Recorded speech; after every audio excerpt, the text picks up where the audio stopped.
नमस्कार, मैं हूं पुष्पेंद्र चौधरी और आप देख रहे हैं इंडिया वॉइस। उत्तर प्रदेश विधानसभा उपचुनाव को लेकर सभी राजनीतिक दलों ने तैयारियां पूरी कर ली हैं। इस उपचुनाव में एनडीए और इंडिया गठबंधन के बीच कांटे की टक्कर देखने को मिल सकती है। हालांकि दोनों गठबंधनों में सीट बंटवारे को लेकर अभी तक बात फाइनल नहीं हो पाई है। इसी बीच निषाद पार्टी के प्रमुख संजय निषाद ने बीजेपी के सामने एक बड़ी मांग रख दी है। इसमें एनडीए गठबंधन में सीट बंटवारे को लेकर पेच फंस सकता है। संजय निषाद ने उत्तर प्रदेश विधानसभा की 9 सीटों पर होने जा रहे उपचुनाव में एनडीए की जीत का दावा किया है। उन्होंने कहा कि हमारे कार्यकर्ताओं का इरादा है कि निषाद पार्टी अपने सिंबल पर चुनाव लड़े। उम्मीदवार भले ही बीजेपी का हो, सिंबल हमारा होना चाहिए। हमने ये बात भाजपा के प्रदेश नेतृत्व को बता दी है। अब हम केंद्रीय नेतृत्व के सामने इस विषय को रखेंगे। तो वहीं दूसरी तरफ हरियाणा विधानसभा चुनाव में समाजवादी पार्टी ने कुर्बानी दी थी और अब बारी कांग्रेस पार्टी की है। उत्तर प्रदेश की 9 विधानसभा सीटों पर होने वाले उपचुनाव में कांग्रेस ने प्रत्याशी न उतारने का मन बनाया है। इंडिया गठबंधन के तहत समाजवादी पार्टी ने कांग्रेस को 2 सीटें गाजियाबाद और खैर सीट दी है, लेकिन कांग्रेस दोनों ही सीट पर अपनी जीत को लेकर आश्वस्त नहीं है। लिहाजा अब उसने उपचुनाव से अपने कदम पीछे खींचने का फैसला किया है। वह अब सभी सीटों पर समाजवादी पार्टी के प्रत्याशी का समर्थन कर सकती है। इसका ऐलान कांग्रेस की तरफ से जल्द किया जा सकता है।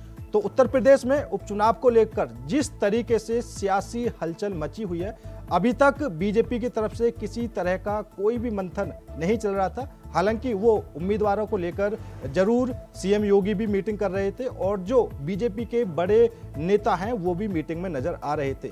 लेकिन अब जो दल है, जो सहयोगी दल है, संजय निषाद ने भी अब खुलकर कहा है कि उनको भी 2 सीटें चाहिए। हालांकि उन्होंने उम्मीदवार को लेकर किसी तरह की कोई आपत्ति नहीं जताई है, लेकिन उन्होंने साफ तौर पर कहा है कि सिंबल हमारा होना चाहिए। उन्होंने 2 सीट की मांग की है, अंबेडकर नगर की कटहरी सीट और मिर्जापुर की मझवा सीट। तो आपको सुनाते हैं संजय निषाद ने क्या कहा।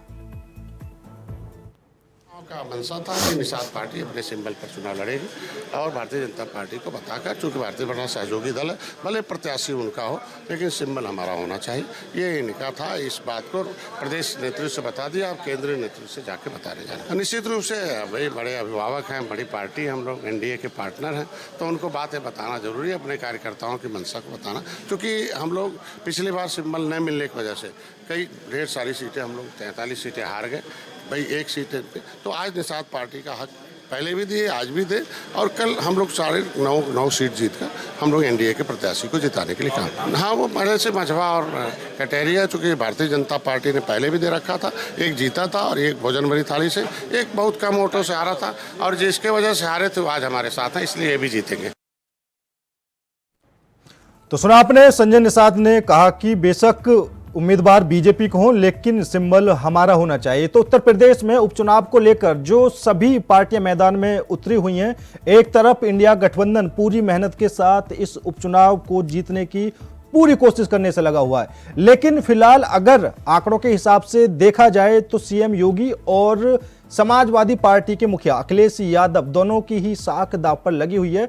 एक तरफ 2027 विधानसभा चुनाव का सेमीफाइनल ये देखा जा रहा है। अगर कोई भी पार्टी इस चुनाव में फेल होती है तो हो सकता है कि 2027 में जो भविष्य में आने वाला चुनाव है उसमें उस पार्टी का जो भी वोट बैंक है वो पूरी तरीके से खत्म हो सकता है। हालांकि अब की बार उपचुनाव में मायावती ने भी अपनी दावेदारी सभी 10 सीटों पर ठोकी है और कई सीटों पर मायावती ने अपने प्रत्याशी भी घोषित कर दिए हैं। दूसरी तरफ चंद्रशेखर आजाद भी सभी 10 सीटों पर चुनाव लड़ रहे हैं। अब ये दोनों आखिर किसका खेल बिगाड़ सकते हैं वो सबसे बड़ी बात होगी, क्योंकि कांग्रेस समाजवादी पार्टी से 5 सीटों की मांग कर रही थी, लेकिन समाजवादी पार्टी ने पहले से ही 5 सीटों पर अपने प्रत्याशी उतार दिए। वाली बात यह होगी, जो 2 सीटें समाजवादी पार्टी ने कांग्रेस को दी है, उन 2 सीटों पर कांग्रेस चुनाव लड़ती है या फिर जिस तरह की खबरें निकलकर सामने आ रही हैं कि कांग्रेस पार्टी समाजवादी पार्टी को सभी 10 सीटों पर समर्थन देगी।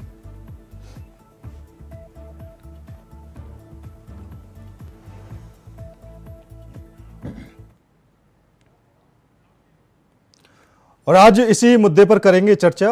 उत्तर प्रदेश में उपचुनाव को लेकर हमारे साथ भारतीय जनता पार्टी से अविरल मलिक जी जुड़ चुके हैं। सर, आपका बहुत बहुत स्वागत है। राजनीतिक विश्लेषक धनोज कुमार जी हमारे साथ जुड़ चुके हैं। सर, आपका भी बहुत बहुत स्वागत है। वहीं सपा से राकेश जी हमारे साथ जुड़ चुके हैं। सर, आपका भी बहुत बहुत स्वागत है। आप सभी मेहमानों का बहुत बहुत स्वागत है। और कांग्रेस से रतन तिवारी जी भी हमारे साथ हैं। सर, आपका भी बहुत बहुत स्वागत है। सबसे पहले अविरल मलिक जी, उपचुनाव को लेकर सीएम योगी आदित्यनाथ भी मंथन कर रहे हैं और कल बैठक भी हुई। बैठक में उन्होंने सभी नेताओं को जिम्मेदारी दी और कई तरह की बातें बैठक में निकलकर सामने आई। उन्होंने कहा कि चौपाल के जरिए माध्यम से जितने भी कार्यकर्ता हैं और जो जनता है उन तक उनकी सहायता की जाए, जो भी उनकी शिकायतें हैं उनको खत्म किया जाए और पूरी तरीके से ये जो सीटों पर उपचुनाव होना है पूरी मेहनत की जाए। मलिक साहब जी, नहीं देखिए, भारतीय जनता पार्टी का हमेशा से ये मानना रहा है कि जनता के साथ संवाद स्थापित करना अत्यंत आवश्यक है और भारतीय जनता पार्टी गरीबों के मध्य में जाती है, पिछड़ों के मध्य में जाती है, सामान्य वर्ग के मध्य में जाती है, सामान्य लोगों के मध्य में जाती है। हम किसानों के मध्य में जाते हैं, किसानों की बातों को सुनने का कार्य करते हैं, उनकी समस्याओं का हल करने का कार्य करते हैं और ये हम पहले से करते रहे, भविष्य में भी करते रहेंगे। हम विकास की बात करते हैं, विकास की राजनीति हम करते हैं।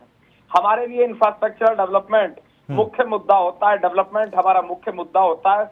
उस एजेंडे के आधार पर भारतीय जनता पार्टी चलती है। साथ साथ अगर बात की जाए भारतीय जनता पार्टी की, किसान हमारे एजेंडे में होता है, गरीब हमारे एजेंडे में होता है, मजदूर हमारे एजेंडे में होते हैं, शिक्षक हमारे एजेंडे में होते हैं। इसके आधार पर भारतीय जनता पार्टी चुनाव लड़ती है। हम राष्ट्रवाद के मुद्दे पर, विकास के मुद्दे पर, किसानों के विकास के मुद्दे पर, एग्रीकल्चरल डेवलपमेंट से लेकर हेल्थ सेक्टर डेवलपमेंट से लेकर एजुकेशन सेक्टर डेवलपमेंट तक और रोड के डेवलपमेंट तक को मुद्दा बनाते हैं चुनावों के मध्य में। लेकिन मलिक साहब फिर भी किसान कहीं ना कहीं रूठे हुए रहते हैं बीजेपी से, ऐसा क्यों? जी नहीं, देखिए, ये समझने वाली बात है और सोचने वाली बात है। अगर भारतीय जनता पार्टी किसानों के लिए काम कर रही है तो आखिर किसान भारतीय जनता पार्टी से क्यों रूठेंगे? और हरियाणा के चुनाव के जो नतीजे आए हैं, हरियाणा में सब किसान हैं, ज्यादातर किसान हैं, जाट समुदाय भी वहां मौजूद है। तो हरियाणा के निवासियों ने, हरियाणा के लोगों ने ये अपने मताधिकार का प्रयोग करते हुए बिल्कुल स्पष्ट कर दिया कि भारतीय जनता पार्टी के साथ जाट भी है, हिंदू भी है, मुस्लिम भी है, सिख भी है, ईसाई भी है, किसान भी है, मजदूर भी है, शिक्षक भी है, सब लोग भारतीय जनता पार्टी के साथ है। और हम कहते हैं सबका साथ सबका विकास। जनता हमारे साथ है, हमें सत्ता में लाती है। हम सत्ता में आने के उद्देश्य के साथ चुनाव बिल्कुल नहीं लड़ते हैं। हमारा उद्देश्य बिल्कुल नहीं है कि हम सत्ता में आए। हमारा उद्देश्य है सत्ता के माध्यम से जनता की सेवा करें। हम सत्ता में इसलिए आते हैं, कुर्सी पर इसलिए आते हैं कि जनता की सेवा कर सकें, गरीब की सेवा कर सकें, अंतिम पंक्ति में खड़े हुए अंतिम व्यक्ति की सेवा हमारा मुख्य उद्देश्य है। और उस उद्देश्य के साथ माननीय प्रधानमंत्री आदरणीय श्री नरेंद्र मोदी जी के मार्गदर्शन में, उत्तर प्रदेश में योगी जी के मार्गदर्शन में निश्चित रूप से भारतीय जनता पार्टी का प्रत्येक कार्यकर्ता, प्रत्येक पदाधिकारी आगे बढ़ रहा है और जनता के द्वार जा रहा है। जनता हमें सराहने का कार्य कर रही है। ठीक है रतन तिवारी जी, अभी जिस तरह की खबरें सामने आ रही हैं, कह नहीं सकते कि वो खबरें पूरी तरीके से सच हैं या फिर एक तरह से अफवाहें हैं, लेकिन खबरें जरूर चल रही हैं। खबरें ये चल रही हैं कि जो समाजवादी पार्टी ने आपको 2 सीटें दी हैं, खैर और गाजियाबाद, एक तो कांग्रेस उन 2 सीटों को लेकर आश्वस्त नहीं है कि उन 2 सीटों पर कांग्रेस जीत सकती है, और दूसरी बात ये सामने निकल कर आ रही है कि हो सकता है कांग्रेस वो 2 सीटें भी समाजवादी पार्टी को वापस कर दे और सभी 10 सीटों पर समाजवादी पार्टी का समर्थन करे। आपकी प्रतिक्रिया? देखिए, राजनीति में कभी कभी अदला बदली कभी जीती हुई पड़ती है, कभी कभी हारी हुई सीट भी लेनी पड़ती है। बहुत सारी संभावनाएं बनी होती है। उस विधानसभा के जातिवाद या जातिगत आधार पे या मतदाताओं के आधार पे, संख्याओं के आधार पे बहुत सारे समीकरण होते हैं, बहुत सारे एंगल होते हैं। हर एंगल से चुनाव को देखा जाता है। अगर 2 सीट कांग्रेस पार्टी को मिली है, निश्चित तौर पे हम मिलकर लड़ेंगे और दोनों सीट हम जीतेंगे और जो बाकी सीट समाजवादी पार्टी लड़ रही है वो सारी सीट जीतेगी। क्योंकि इस बार उत्तर प्रदेश में आपने देखा किस प्रकार जनता ने क्या किया। यही भारतीय जनता पार्टी के लोग हैं, यही अविरल मलिक है, जो 400 पार का आंकड़ा दे रहे थे। ये कह रहे थे, चीख चीख के चिल्ला रहे थे कि भारतीय जनता पार्टी 400 आंकड़ा पार कर देगी। लेकिन उत्तर प्रदेश की जब बात होती थी तो यही अब्दुल मलिक भी कहते थे कि 80 सीट उत्तर प्रदेश में हम जीतने जा रहे हैं, कोई न आगे है न कोई पीछे। और मैं बार बार चाहता था कि भारतीय जनता पार्टी को उत्तर प्रदेश में हम बहुत पीछे छोड़ देते थे। और आपने देखा पुष्पेंद्र जी, जिस प्रकार हमने इंडिया अलायंस मिल के चुनाव लड़ा, इतनी मजबूती से हम चुनाव लड़े, इतनी मजबूती से चुनाव लड़े कि प्रधानमंत्री हारते हारते बचे।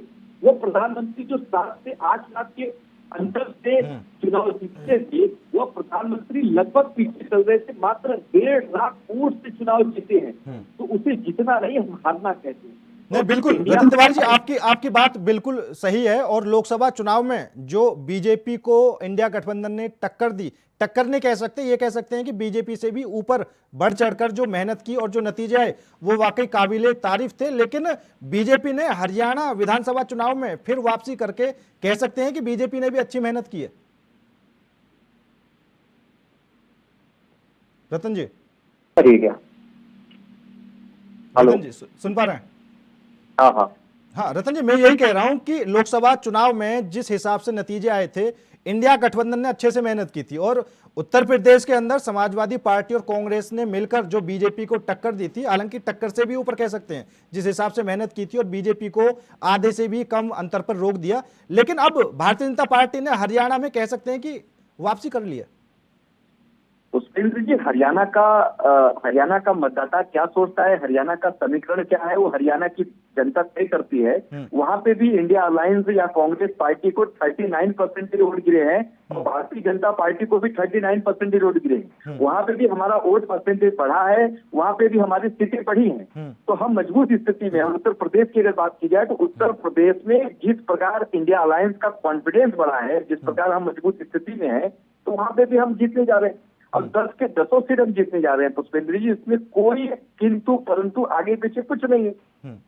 चलिए ठीक है राकेश जी, अभी अगर हम उपचुनाव को देखें तो ये उपचुनाव 2027 का सेमीफाइनल माना जा रहा है। और समाजवादी पार्टी के मुखिया अखिलेश यादव, बीजेपी से सीएम योगी आदित्यनाथ, दोनों की ही साख का सवाल है। तो आपकी तरफ से किस तरीके से तैयारी चल रही है? क्योंकि शुरू में कांग्रेस ने आपसे जरूर 5 सीटों की मांग की थी, लेकिन उत्तर प्रदेश की जो राजनीति है, उत्तर प्रदेश की जो रणनीति है, अखिलेश यादव जी से अलावा शायद और कोई जानता होगा। उनको अच्छे से पता है कि अखिलेश यादव उत्तर प्रदेश में किस तरह से कामयाबी पा सकते हैं। तो हो सकता है इसीलिए उन्होंने कांग्रेस को 2 सीटें ऑफर की, क्योंकि दोनों ही इंडिया गठबंधन के दल हैं। और अगर सीट ना देते तो ये भी एक तरह से हो सकता था कि रिश्ते में मनमुटाव हो जाता। राकेश जी। पुष्पेंद्र जी, पहली बात तो हमारे संगठन में कोई इस तरीके से खींचतान नहीं है, ये दर्शाता है। अभी मैं लगातार देख रहा हूँ कि संजय निषाद लगातार मीडिया में राग दरबारी कर रहे हैं, राग दरबारी कर रहे हैं, 2 सीट की अपील कर रहे हैं, और भारतीय जनता पार्टी उनकी बातों को इग्नोर कर दिया। 1% भी उनकी बातों को लोड न सेंट्रल के गवर्नमेंट के लोग ले रहे हैं, ना ही दिल्ली वाले, ना ही उत्तर प्रदेश के लखनऊ वाले।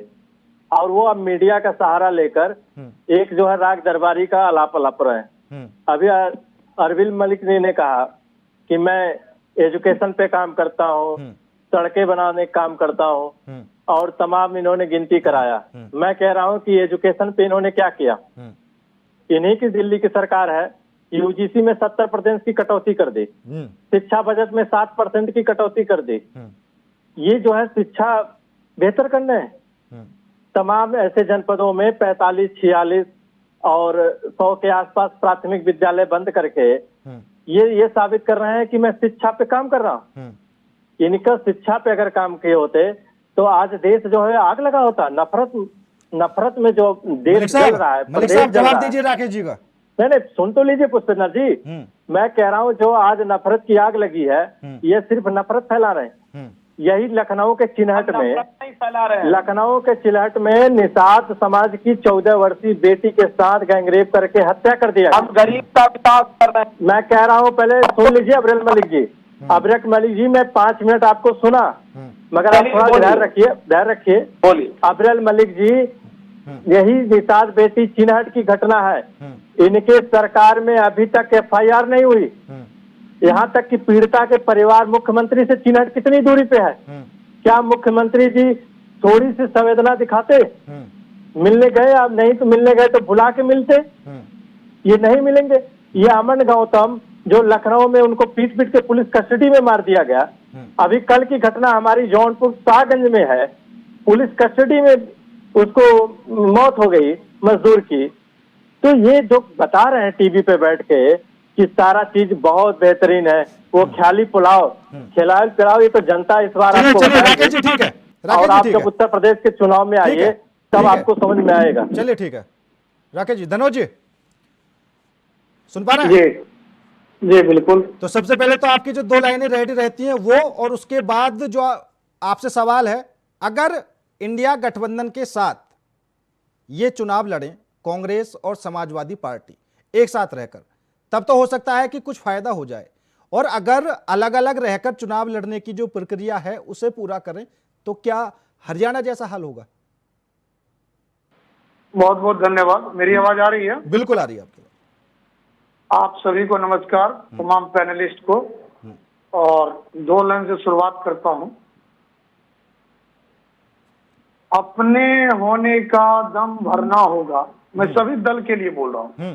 अपने यानी जनता और नेता के बीच के संबंध, अपने होने का दम भरना होगा, गिर न जाओ इसलिए संभलना होगा। सब है एक ही बस्ती के लोग धनोज, सब है एक ही बस्ती के लोग धनोज, वोट लेने के लिए सबका चरण बंधन करना होगा। बिल्कुल, वोट लेने के लिए सबका चरण बंधन करना होगा। देखिए उपचुनाव, पिछली बार चुनाव में समाजवादी पार्टी के पास 4 सीट, बीजेपी के पास 3, लोक दल और निषाद पार्टी के 1 सीट। बिल्कुल, ये यही आंकड़े है जहां पर ये उपचुनाव होने जा रहा है। जैसा कि सबको मालूम है उपचुनाव है, सबके लिए टेंशन है, बीजेपी के लिए भी, समाजवादी पार्टी के लिए भी। सबसे बड़ी टेंशन हमारे रतन भाई के लिए है कि हमारे रतन भाई की पार्टी कांग्रेस वो पेशो पेश में है कि क्या करे। वो सोच रही है कांग्रेस कि अगर हम दावेदारी करते हार गया तो सारा टिकरा हमारे सर पर ही छूटेगा, क्योंकि अभी बहुत सारे चुनाव साथ साथ लड़ने हैं। क्योंकि पीडीए का जो कार्ड खेला है जो अखिलेश यादव जी, उस पीडीए में कहीं ना कहीं कांग्रेस जो है, क्योंकि आपको याद होगा इलाहाबाद से जो स्वर्गीय इंदिरा गांधी जी ये रायबरेली से या फूलपुर से जितने भी चुनाव जीते वो पीडीए पर ही जीते, क्योंकि उनका जो था पिछड़ा दलित अल्पसंख्यक वही रायबरेली अमेठी में चलता रहा, और पुनः एक बार रायबरेली अमेठी ने साबित किया कि जो पहले का पैटर्न था वही पैटर्न चल रहा है। और वही टेंशन है हमारे विरल भाई को, बीजेपी वाले को, क्योंकि सिटिंग है वहाँ जिस तरह किरकिरी हुई लोकसभा में, खासतौर पर मुख्यमंत्री जी को लेकर, क्योंकि मुख्यमंत्री जी का डिमांड लोकसभा में हर जगह तो था, लेकिन उत्तर प्रदेश, क्योंकि भाजपा ने जो गलती की, क्योंकि उत्तर प्रदेश में योगी आदित्यनाथ जी को छोड़ देते खुले हाथ, उनको कह देते कि आप 80 सीट जिता के लाओ, और उनका कहीं दूसरे जगह डिमांड नहीं होता तो वहां का कुछ और ही होता। तो इसलिए कहीं ना कहीं दिल्ली में जाकर योगी आदित्यनाथ जी ने साफ साफ शब्दों में भाजपा के जो शीर्ष नेतृत्व उनको कह दिया है कि भैया हमको अब उतना अति मत करिए, ये जो उपचुनाव है यही उपचुनाव तय करेगा कि जो लोकसभा में ये लोग जो जीते हैं खासकर विपक्ष के जो इंडिया ब्लॉक के लोग क्या हो। क्योंकि देखिए अगर समाजवादी पार्टी जो 4 सीट उनके हैं अगर वो दोहराने में कामयाब हो गया, हालांकि राकेश भाई के नेता कह रहे हैं कि हम सभी सीट जीतेंगे, और जैसा कि कांग्रेस पार्टी रतन भाई भी मुस्कुरा रहे हैं, इनके भी पार्टी ने कह दिया है कि हम नहीं लड़ेंगे, तो कहीं न कहीं इस चीज को थोड़ा सोचना पड़ेगा। ना कहकर भी कांग्रेस पार्टी ने जो बाजी चली है उसका काट बीजेपी को खोजना पड़ेगा, क्योंकि कांग्रेस को जो सीट मिल रहा था ना वो ज्यादातर वहां पर आप यह देखिए जो सीट पेशकश की गई है डायरेक्ट या इनडायरेक्ट, वहां पर भाजपा का ही वर्चस्व है। हाँ। तो इसलिए हो सकता है कि कांग्रेस पार्टी फूक फूक कर कदम रख रही है, और ये होना भी चाहिए। ठीक है, क्योंकि कोई भी पार्टी लास्ट कर ठीक धनोज जी, कोई भी राकेश पार्टी जी, हारने के लिए। राकेश जी ये जो 2 सीटें कांग्रेस को दी हैं, हालांकि कांग्रेस ने तो और सीटों की भी डिमांड की थी, तो उन सीटों पर पहले से ही समाजवादी पार्टी ने अपने प्रत्याशी घोषित कर दिए। तो क्या इन 2 सीटों पर समाजवादी पार्टी को भी विश्वास नहीं था कि जीत हो सकती है? क्योंकि ये जो 2 सीटें हैं, ये वो 2 सीटें हैं जो बीजेपी का गढ़ फिलहाल मानी जा रही हैं, क्योंकि खैर सीट पर भी बीजेपी का हावी है पल्ला और गाजियाबाद पर भी। तो इसीलिए आपने कांग्रेस को वो 2 सीटें दे दी कि कांग्रेस वहां पर मेहनत करे। देखिए, ये दोनों दल का शीर्ष नेतृत्व बैठ के इसका निर्णय लिया है, ठीक है। बाकी समाजवादी पार्टी के कार्यकर्ता और पदाधिकारी और जमीनी पदाधिकारी जो दोनों सीट पे आप कह रहे हैं वहां है, हमारे जितने भी कार्यकर्ता हैं बड़े मजबूती के साथ लगे हुए हैं और हम जीत सकते हैं। ऐसी बात नहीं कि मैं जीतने की स्थिति में नहीं है। मैं कह रहा हूं कि आज की मौजूदा स्थिति में जितने भी जगह चुनाव हो रहा है, ये भारतीय जनता पार्टी का हताशा और निराशा है। अभी आप देखे होंगे, खबर चल रही थे कि ये 20 दिन चुनाव 20 तारीख तक टालने के लिए चुनाव आयोग गए थे। इसी से इनको पता चल रहा है कि ये कितने डरे हुए लोग हैं। मिल्कीपुर चुनाव में ये साजिश करके उसको, मैं कह रहा हूं कि मिल्कीपुर क्यों चुनाव नहीं हो रहा? जब बाबा गोरखनाथ का याचिका खारिज वापस ले लिए तो फिर चुनाव आयोग क्यों नहीं करा रहा है? लेकिन बाबा गोरखनाथ तो अब वापस समाजवादी पार्टी पर आरोप लगा रहे हैं कि वो खुद नहीं चाहते कि यहाँ पर चुनाव हो।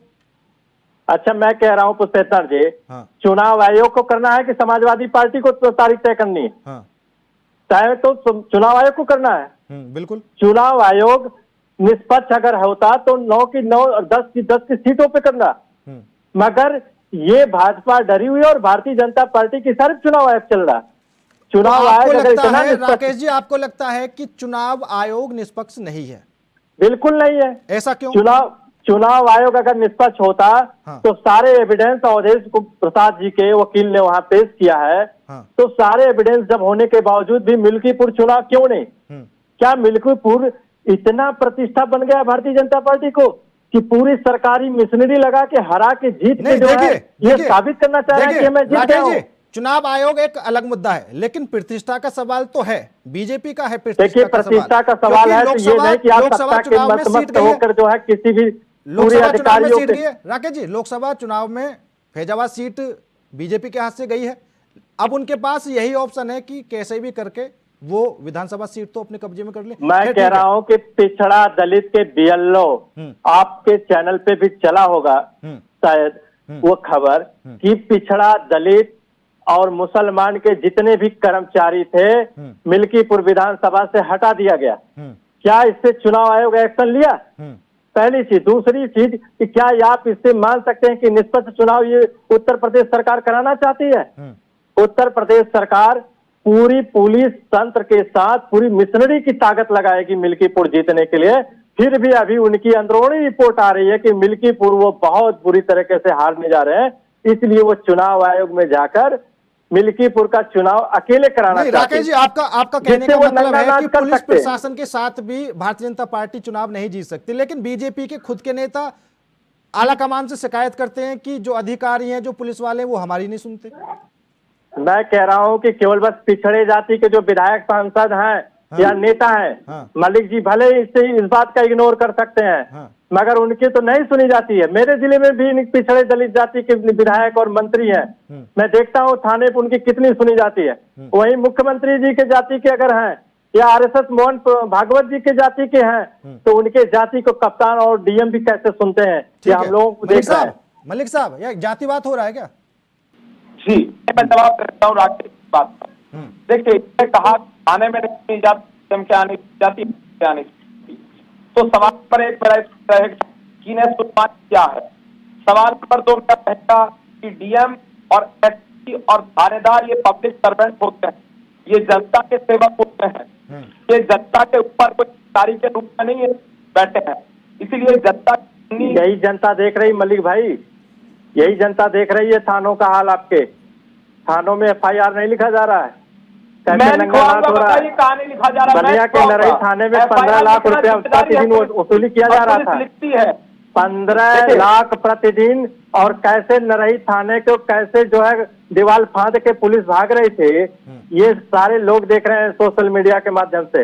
और ये भी देख रहे हैं कि आपके विधायक योगेश वर्मा को जब पिटाई हो गई और मुख्यमंत्री के स्वजाति पे मुख्यमंत्री के स्वजाति होने के नाते एफआईआर और गिरफ्तार नहीं हुआ, और बुलडोजर भी नहीं गया। और अगर संभवतः कोई दूसरी बिरादरी का होता तो अब तक उसका घर जमींदोज हो गया होता। जी मृलक भाई, सारी जनता देख रही है और जनता आपको नकार चुकी है। आप भले प्रशासनिक नंगा नाच कर लीजिए। राकेश जी आप कह रहे हैं कि इनके जो विधायक हैं या सांसद हैं उनके खिलाफ एफआईआर नहीं होती। अभी एक ताजा मामला है, घोसी से इनके सांसद हैं और आपने वो मामला देखा भी होगा, जो हॉस्पिटल में एक डॉक्टर के साथ उनकी नोकझोंक हुई है, उनके खिलाफ एफआईआर भी हुई है। मैं कह रहा हूँ वो सांसद इनके नहीं, वो सांसद हमारे दल के हैं, राजीव राय जी। मैं कह रहा हूँ वो डॉक्टर का बिहेव आप देखिए, इलाज ना करने के अभाव पे हॉस्पिटल में लोग मर रहे हैं। बताइए, रैबिट्स का इंजेक्शन नहीं है। आप अगर अस्पताल में झांकने चले जाइए तो आपको दवाएं नहीं मिल रही हैं, हॉस्पिटल में डॉक्टर नहीं अवेलेबल हैं और मरीज एफआईआर इसलिए हो गई कि वो आपके दल के सांसद हैं। बिल्कुल, मैं कह रहा हूँ मेरे दल के सांसद हैं और उन्होंने अगर मरीजों पे आवाज उठाई, डॉक्टर को अगर कहा, और डॉक्टर के साथ साथ सीएमएच भी से। बिल्कुल। और आपने वीडियो देखा होगा जो सांसद माननीय राजीव राय जी ने, उन्होंने बस पूछा कि आप क्या कितने आ रहे हैं और कब ओपीडी में बैठ रहे हैं। मगर वो आप देखे डॉक्टर एक सांसद के किस तरीके से बात कर रहा है, तो सोचिए कि वो मरीजों के साथ कितना उस तरीके से ट्रीट कर रहा होगा। ये जो इनका लहजा है, इन्होंने स्वास्थ्य, शिक्षा और सड़क, पानी, बिजली पूरा बर्बाद कर दिया। आज देखिए एक रिपोर्ट भी छपी है कि उत्तर प्रदेश में सड़क दुर्घटना में सबसे ज्यादा मौत हुई।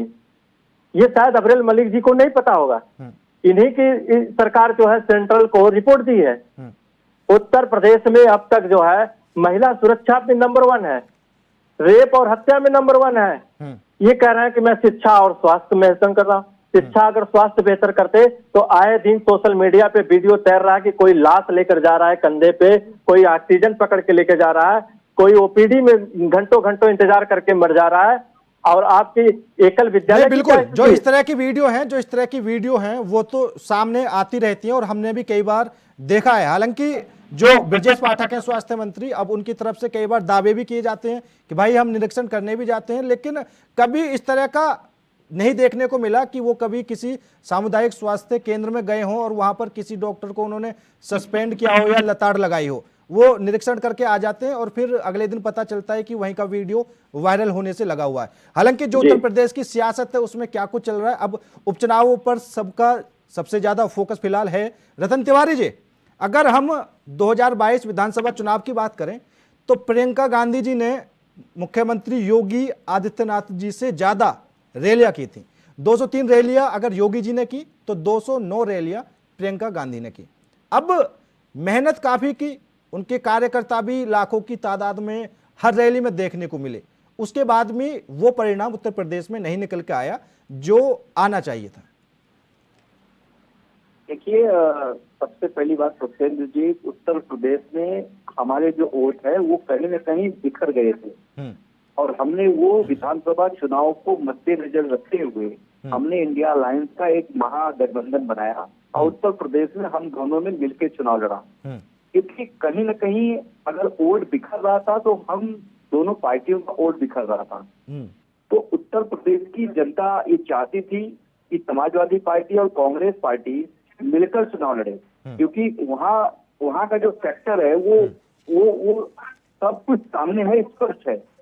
तो सीटों का जो अंतर था तो काफी पीछे हो गए, कहीं न कहीं बूढ़ा गरीब सीट नहीं बैठ पाया। क्योंकि हम लोग मिलकर लड़ रहे हैं, विधानसभा में भी हम मिलकर लड़ेंगे, कोई दिक्कत नहीं। और इस बार उत्तर प्रदेश में विधानसभा चुनाव में भी भारतीय जनता पार्टी सत्ता से बेदखल होने के लिए तैयार रही। लेकिन रतन तिवारी जी, अगर आपको यह बात पहले से पता थी और जो आपका आला कमान है, जो बड़े नेता है, उनको भी पता था कि मिलकर चुनाव लड़ेंगे तो ज्यादा फायदा होगा, तो ये फॉर्मूला हरियाणा में क्यों अप्लाई नहीं किया? और हरियाणा में बिल्कुल आपको मानना भी पड़ेगा कि इस चीज का खमियाजा भुगतना पड़ा है। अगर गठबंधन के साथ लड़ते तो जो आंकड़े चल रहे थे, जो समीकरण दिखाए जा रहे थे, हो सकता है कि वो सच साबित हो जाते। पुष्पेंद्र जी, हरियाणा के अंदर जो आपने कहा वो सत्य है। आदरणीय राहुल गांधी जी ये चाहते थे और आदरणीय राहुल गांधी जी ने स्टेट लीडरशिप को कहा था कि आम आदमी पार्टी को और समाजवादी पार्टी को साथ लेके चुनाव लड़ा जाए। लेकिन वहाँ का जो लीडरशिप था, स्टेट का लीडरशिप था, उनका कहना था कि हम कॉन्फिडेंस में मजबूत हैं और हरियाणा में हम 70 से ज्यादा सीट जीतने जा रहे हैं। तो वो उन्होंने भरोसा दिया था राहुल गांधी जी को, जिसकी वजह से वहां पे गठबंधन नहीं हो पाया। कांग्रेस पार्टी अकेले दम पे चुनाव लड़ रही नहीं है। बिल्कुल, क्योंकि हरियाणा में जो हुड्डा की पॉलिटिक्स है उसके अंदर राहुल गांधी और कांग्रेस पूरी ही फंस गई, ये कह सकते हैं, क्योंकि उन्होंने कभी भी किसी बड़े नेता को ना तो आगे बढ़ने दिया और साफ तौर पर कह भी दिया था विधानसभा चुनाव से पहले, ये भी कह दिया था कि जो सांसद हैं कांग्रेस के वो भी इन्वॉल्व नहीं करेंगे हमारे मामले में। खैर धनोज जी, अभी राकेश जी ने और रतन तिवारी जी ने वोटों को लेकर बात की कि वोट बिखरी हुई थी तो साथ आना जरूरी समझा। अब पीडीए का फॉर्मूला यहां पर दिया जाता है समाजवादी पार्टी की तरफ से, लेकिन जो चंद्रशेखर आजाद हैं और मायावती वो भी दोनों उतरी हुई हैं उपचुनाव में, उनको वोट मिलेंगी या वो किसी का नुकसान करेंगी या उनकी वजह से किसी का फायदा होगा? नहीं नहीं, देखिए नुकसान फायदा से अलग हटके मैं बोलूंगा। दलितों पे तो उनका एक छत्र राज है ही ना। अगर चंद्रशेखर आजाद नगीना सीट जीत कर आए तो दलित वहां दिया वोट उनको, आरक्षित सीट है ना, तो दलित लोग वोट दिया उनको। तो दलित जो है कहीं ना कहीं उनको पसंद कर रहे हैं। जिस तरह से वो भीम आर्मी को लेके चल रहा है, जिस तरह से वो पुलिस को भी बोलता है कि पुलिस को हम देख लेंगे। उनका जो डायलॉग है बॉलीवुड में, पिक्चर हिट होता है डायलॉग पे, जिस पिक्चर का डायलॉग हिट हो वो पिक्चर भी हिट होता, तो डायलॉग देख के हिट हो जाते हैं। लेकिन धनोज जी दोनों हरियाणा में फेल हो गए। हरियाणा में पकड़ उतनी नहीं है ना। हरियाणा में तो पहली बार, देखिए मैं उनकी तरफदारी नहीं करूंगा, जो सही विश्लेषण वो करूंगा। उत्तर प्रदेश की बात, उत्तर प्रदेश में दोनों मजबूत है, क्योंकि उत्तर प्रदेश के जो दलित है वो मायावती में भी बिलीव करते हैं और आजाद जी में बिलीव करते हैं। अब सवाल है कि आजाद जी का सूरज उगता हुआ है, मायावती जी का सूरज डूबता हुआ है, क्योंकि उनका जो है एक भी सांसद नहीं है और ये सांसद पहली बार बना। तो जोश खरोश है, जो यंग दलित है खासकर लड़का लड़की, उसमें एक जोश है, उस जोश का फायदा उसको मिल सकता। लेकिन उससे अलग हटकर मैं एक बात कहूंगा कि सिर्फ दलित के वोटों से ही नहीं जीता जाएगा।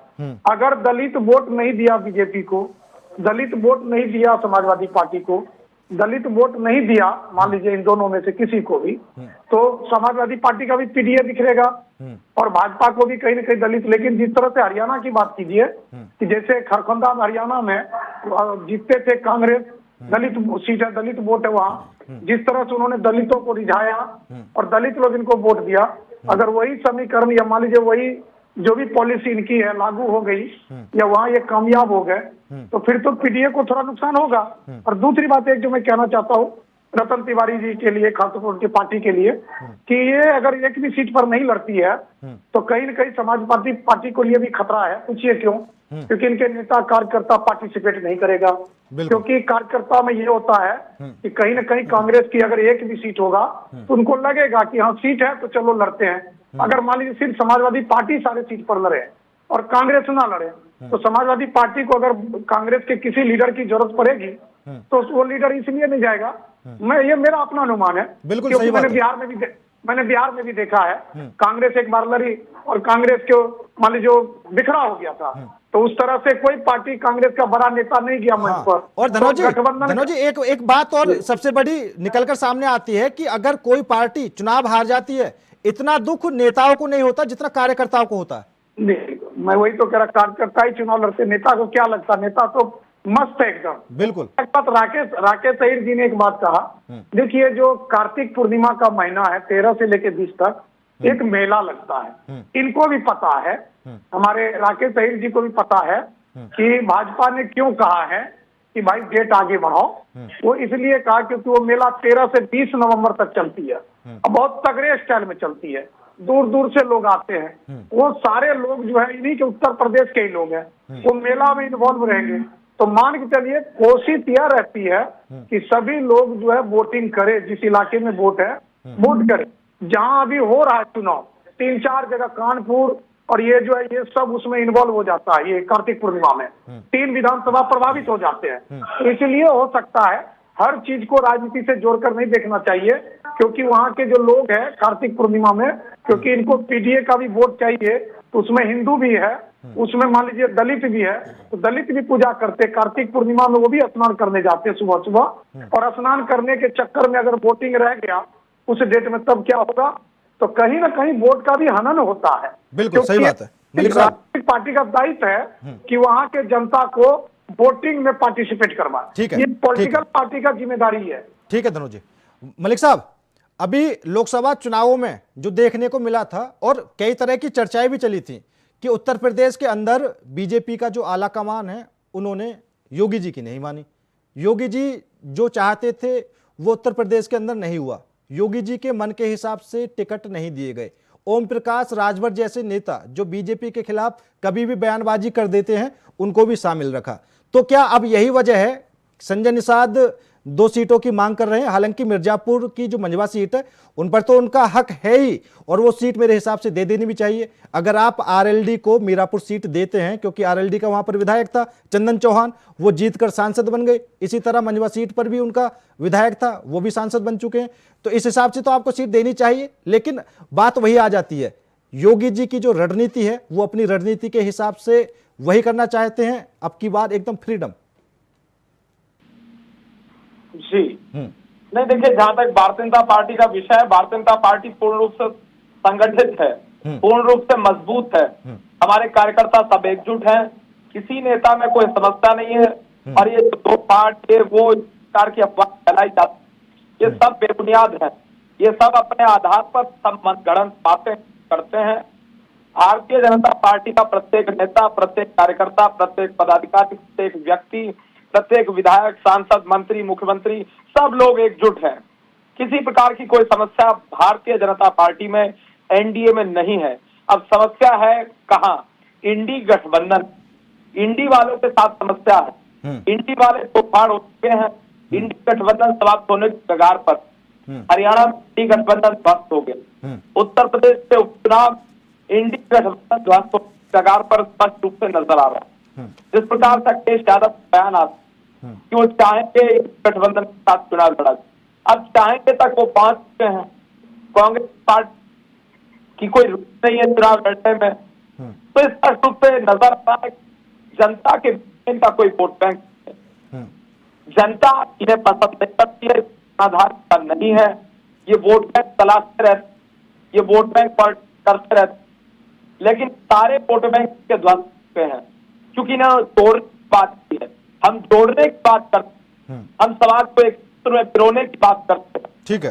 जयप्रकाश नारायण के आदर्शों पर चलने का काम नहीं करते। ठीक है। चौधरी चरण सिंह जी के बच्चनों पर चलने का कार्य नहीं करते हैं। इन्हें समझना होगा, सोचना होगा। ठीक है मलिक साहब, चरण सिंह जी के बच्चनों पर चलते हैं। ठीक है।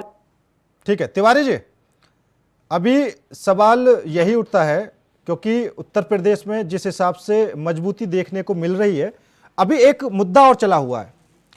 मंत्री दिनेश प्रताप सिंह का नाम आपने सुना होगा। उनकी एक विवादित टिप्पणी को लेकर जो कांग्रेस के कार्यकर्ता हैं वो भी धरना प्रदर्शन कर रहे हैं और कल भी खबरें मेरे सामने आई थी, परसों भी खबरें सामने आई थी। अभी बीजेपी की तरफ से कई तरह के सवाल उठ रहे हैं उस चीज को लेकर कि उत्तर प्रदेश में उपचुनाव होने वाले हैं और कांग्रेस ये सब एक साजिश के तहत करने से लगी है।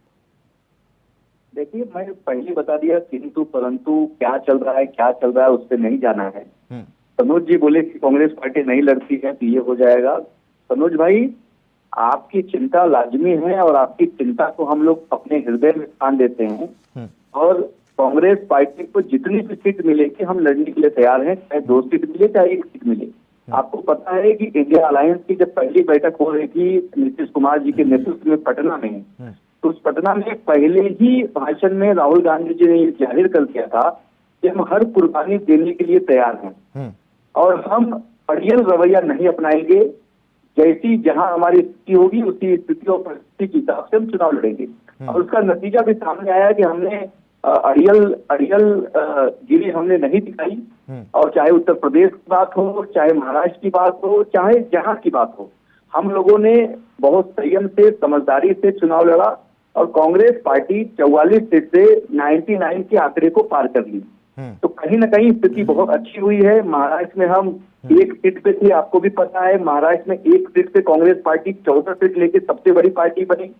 तो उसी प्रकार हम उत्तर प्रदेश में भी जो भी सीट हमें मिली है, अगर 2 सीट मिली है तो दोनों सीट हम लड़ेंगे और समाजवादी पार्टी के साथ मिलकर हम दोनों सीट जीतेंगे और समाजवादी पार्टी भी सभी सीट जीतेगी।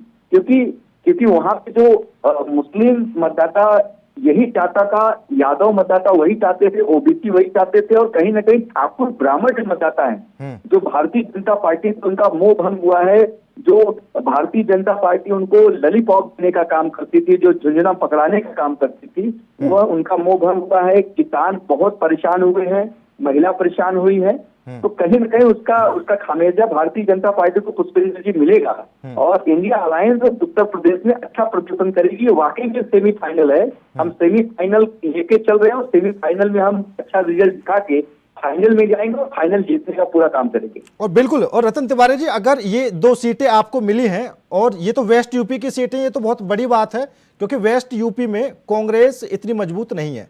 हालांकि पहले क्या रहा क्या नहीं रहा आपने खुद ही बोला कि किंतु परंतु पर जाना ही नहीं है, लेकिन आज की डेट में मेरे हिसाब से वेस्ट यूपी में आपको इन दोनों सीटों पर मेहनत करनी चाहिए। और समाजवादी पार्टी ने अगर 2 सीटें दी हैं, हालांकि समाजवादी पार्टी वेस्ट यूपी में कह नहीं सकते कि कमजोर है, ग्रेटर नोएडा की गौतम बुद्ध नगर में जितनी भी सीटें हैं दबदबा है, लेकिन फिर भी आपको सीटें दी हैं, कुछ ना कुछ तो प्लानिंग के साथ दी होगी।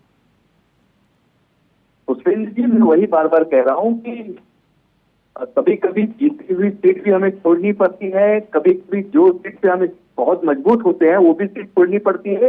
वो राजनीति में संभावनाएं बरकरार रहती हैं, बहुत कुछ होता है, अदला बदली होती है। तो उत्तर प्रदेश पश्चिम में समाजवादी पार्टी मजबूत स्थिति में है, उससे कोई भी मैं उस पर टिप्पणी नहीं कर सकता।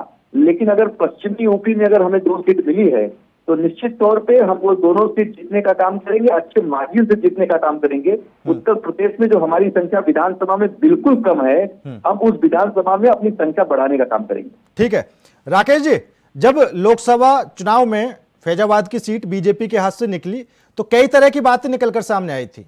एक तो यह बात निकलकर सामने आई थी कि जो बीजेपी के उम्मीदवार थे लल्लू सिंह, उनका जो नेचर था, या कुछ भी कह सकते हैं कि जब लोग उनके पास गए तो शायद अच्छा नहीं लगा, मैं पूरी बात नहीं बता सकता। और दूसरा ये बात चली थी, मलिक साहब आप भी सुन लेना, कि अगर भारतीय जनता पार्टी उनके अलावा कोई और उम्मीदवार उतार देती तो शायद जीत दर्ज हो जाती। इसके अलावा चर्चा ये भी चली कि वहां पर जो राम मंदिर बना था उसको लेकर भी वहां के लोगों के साथ शायद न्याय नहीं हुआ। ऐसी खबरें हैं, मैं पुख्ता तरीके से नहीं कह सकता। राकेश जी, तो मिल्कीपुर सीट पर अगर चुनाव होता है तो क्या उन्हीं मुद्दों के साथ आप वहां पर लड़ेंगे और भारतीय जनता पार्टी को परास्त करेंगे? क्योंकि बीजेपी की तरफ से शायद अभी तक किसी नाम का ऐलान हुआ नहीं है। मैं आपको बता रहा हूं पुष्पेंद्र जी कि मैं मिल्कीपुर सहित पूरे 10 के 10 सीट उत्तर प्रदेश में समाजवादी पार्टी और गठबंधन के लोग जीतने जा रहे हैं। इसलिए जीतने जा रहे हैं कि समाजवादी पार्टी जो पूर्व में काम किया है और जो इन्होंने 7 साल और 10 साल सेंट्रल में जो मौका जनता ने दिया, जनता को यह महसूस हो रहा है कि मैं छला गया, ठगा गया। मेरे साथ जो है मेरा वोट लेके सबका साथ सबका विश्वास तो कर रहे हैं, सबका सहयोग करते हैं, मगर ये काम सिर्फ अपना कर रहे हैं। मैं कह रहा हूँ, आपने अयोध्या का आधी अधूरी बात कही। अयोध्या में अयोध्या वासियों के जमीनें ले ली गई, उनके मुआवजा के नाम पे जो है चवन्नी दिया गया। मैं कह रहा हूं कि गुजरात की बड़ी बड़ी कंपनियों को पूरा हायर कर दिया गया। अभी कल की घटना है, खबर है, बनारस जो बताइए महादेव की नगरी है, जो साहित्य कला और सन्यासी की नगरी जानी जाती है, वहां अब प्रसाद जो है गुजरात की कंपनी को टेंडर दे दिया गया। जो लाल पेड़ा जो बनारस का एक फेमस था प्रसाद, जो बनारस के लोग बनाते थे और महादेव को चढ़ाते थे, और उस प्रसाद को बंद करके गुजरात की कंपनी दे दिया गया। तो ऐसी बात है कि जनता जो है जान गई है। जैसे रतन भाई ने भी कहा कि इस बार बनारस ही ने 4 घंटा पीछे ऐसे नहीं किया था। बनारस के लोग देख लिए कि मैं ठगा हूं। प्रधानमंत्री का असेंबली है, आप जाके देखिए कि स्वास्थ्य कितना बेहतर है, शिक्षा कितना बेहतर है, और सड़कें कितनी बेहतर है। और माँ गंगा जो कहते थे प्रधानमंत्री जी की माँ गंगा मुझे बुलाई है, माँ गंगा कितनी साफ हुई है। नमामि गंगे के ताप केवल बस एक स्कैम हुआ है। आप केवल प्रधानमंत्री जी जब आते हैं किसी अपने मित्र को, विदेशी मित्र को लेकर, तो सारे जो नाला है बनारस के, उसमें बड़ी बड़ी होर्डिंग लगा के उसे ढक दिया जाता है। ये शायद आपके चैनल भी देखे हुए, बड़े बड़े लोग भी जाते हैं घाटों पे। आज भी बनारस जितना दंश झेल रहा है इतना शायद किसी सरकार में नहीं झेला। मैं कह रहा हूं कि पद्मश्री मिलने वाले व्यक्ति को हॉस्पिटल में एडमिट नहीं हुआ, ये क्या कोरोना काल में खबर नहीं चली थी?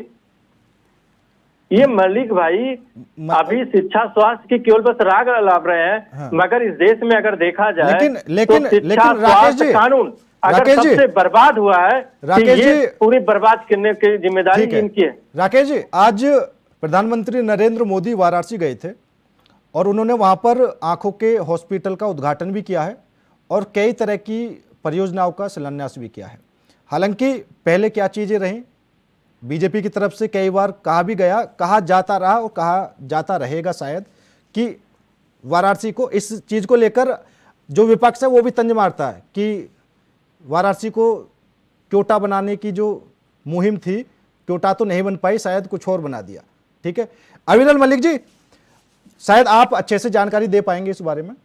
और चर्चाएं कई चलती हैं, ये भी चली थी कि बनारस में बनारसी लोगों से उनके धंधे हटाकर वहां पर टेंडर गुजरातियों को दिए गए और शायद यही वजह रही कि मोदी जी को अब की बार उस मार्जिन के साथ जीत नहीं मिली जो मिलनी चाहिए थी। एक प्रकार से मैं कहूंगा एक मानसिक बीमारी सी हो चुकी है। हर जगह गुजरात शब्द का इस्तेमाल करना, गुजरात का अपमान करना, गुजरात के निवासी का अपमान करना, लेकिन जो खबर है इसी प्रकार की कोई सच्चाई मौजूद नहीं है। मैं स्पष्ट नंबर नहीं, देखिए मैं आपके पीछे बोल रहा था। आप साहब, आपकी आवाज ना कट कट के आ रही है। जी, मेरी आवाज आ रही है आप तक? हाँ, अब साफ आ रही, बोलिए। जी नहीं, देखिए जहां तक भारतीय जनता पार्टी का विषय मालिक है, उन्होंने ऊपर FIR कर दी गई। ये मैं कोई फेक खबर नहीं कह रहा। नहीं राकेश जी एक बार सुन लीजिए, राकेश जी एक बार सुन लीजिए मलिक साहब। जी नहीं, देखिए जहां तक बात है भारतीय जनता पार्टी की, हम स्वरोजगार की बात करते हैं और राकेश जी विद्वान व्यक्ति हैं, अगर अध्ययन करते हैं और करते होंगे निश्चित रूप से तो यह मालूम होगा हम स्वरोजगार को प्रमोट करने वाले लोग हैं। हम तो बात करते हैं रोजगार की। आप लोगों के समय में रोजगार दिया जाता था, ये परिवर्तन। आप लोगों के सब गुंडे आते थे, दुकानदारों से वसूली करते थे, अवैध ऐसे बांटे जाते थे, हफ्ता जारी करता था और ये हर जिले में हुआ करता था। और पुराने क्राइम रिपोर्ट है, उठाकर आप देख लीजिए, आप देख लीजिए पुराने अखबारों को उठाकर, आप पुराने अखबारों के पलट के जो आपके दौर में उनमें स्पष्ट रूप से आपको बात पड़ता है। लेकिन भारतीय जनता पार्टी के दौर अपराध रुका है, अपराध हुआ है, महिला सुरक्षित है, बहन बेटियां सुरक्षित हैं। आज रात को 2 बजे की बहन बेटियां बाहर निकल सकती हैं, घर से बाहर जा सकती है।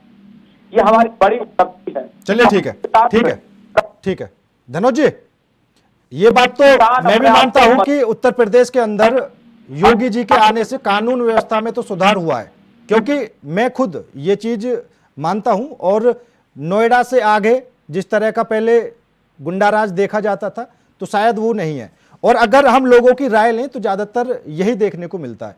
और दूसरा मेरा सवाल सीधा सा यही है कि अगर कोई भी सरकार गलत है और कभी भी गलत हुई है तो जनता ने उसको हटाया है। उसका एग्जाम्पल बसपा हो, समाजवादी पार्टी हो या कोई भी सरकार हो, अगर सरकार ने गलत किया है तो जनता ने उसको हटाया है।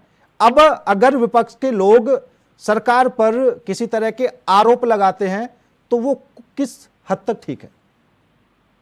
देखिए, लॉ एंड ऑर्डर को लेकर जो आरोप है, आरोप प्रत्यारोप, उसमें तो देखिए बहुत बड़ा राज्य है उत्तर प्रदेश, यह मानना पड़ेगा आपको।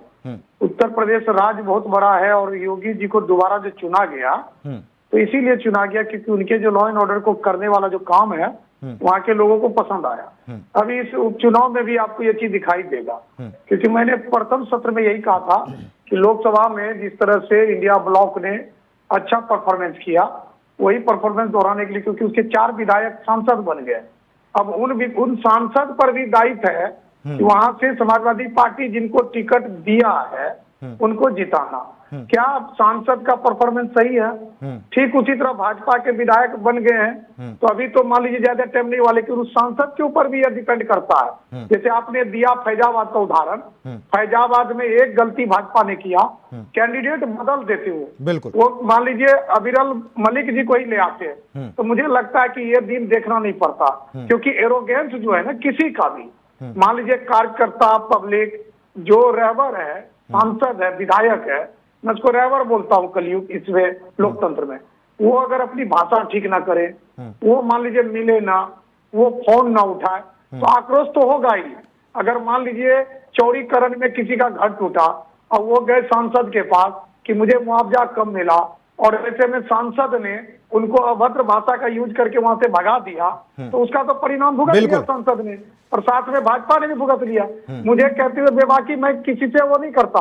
देखिए योगी जी भी जो है उसका दो काम मुझे बहुत अच्छा लगता है। एक, वो जनता दरबार लगाते हैं, आप देखेंगे पहला मुख्यमंत्री है जो बिहार में भी लगाते हैं जनता दरबार, लेकिन जनता जाते हैं मुख्यमंत्री के पास, और वो देखिए कि जनता के पास मुख्यमंत्री जाते हैं, कुर्सी पर जनता बैठी रहती है और मुख्यमंत्री जी जाते हैं सबके पास, बारी बारी से उनकी क्या तकलीफ है उस तकलीफ को वो सुनते हैं और तुरंत वो कहते हैं कि ये घर जाए, उससे पहले इसका निराकरण कर दो। तो कहीं न कहीं कुछ अच्छाई भी है। दूसरी बात, जो केंद्र की योजना है उस पर भी बहुत लोग दावा करता है। अगर मान लीजिए एक्सप्रेसवे है, एक्सप्रेसवे जो है वो केंद्र की योजना, सबको पता है, ना तो वो स्टेट गवर्नमेंट ने बनाया है, क्या वो ना मायावती ने बनाया, ना समाजवादी पार्टी ने बनाया है, ना मान लीजिए अगर भाजपा केंद्र की सरकार है भाजपा में, तो आप उस योजना को कह सकते हैं, लेकिन दावा बहुजन समाज पार्टी भी करती है, समाजवादी पार्टी भी करती है। दावा करना अलग बात है और काम करना अलग बात है। अब ले लीजिए आप बनारस को लेके, बनारस में सब जानता है कि बहुत काम हुआ है, लेकिन क्या है वहां, एक भाजपा को भी समझने की जरूरत है। भाजपा क्लियर नहीं कर पाती इस बात को कि जो लोग इसको वोट नहीं देते उनको भी सारी योजना का लाभ देते ही है, क्योंकि आपको पता मेरा हाँ, और इस तरह की बातें निकलकर भी सामने आई हैं। किसी गांव का मुद्दा था और वहां पर पूरे गांव को बीजेपी ने घर मकान बनाकर दिए थे, लेकिन वोट एक भी नहीं मिला। राकेश सही जी, आपका फाइनल कमेंट उपचुनाव को लेकर। अभी धनुष जी कह रहे हैं कि पहला मुख्यमंत्री है जो जनता दरबार कर रहे हैं।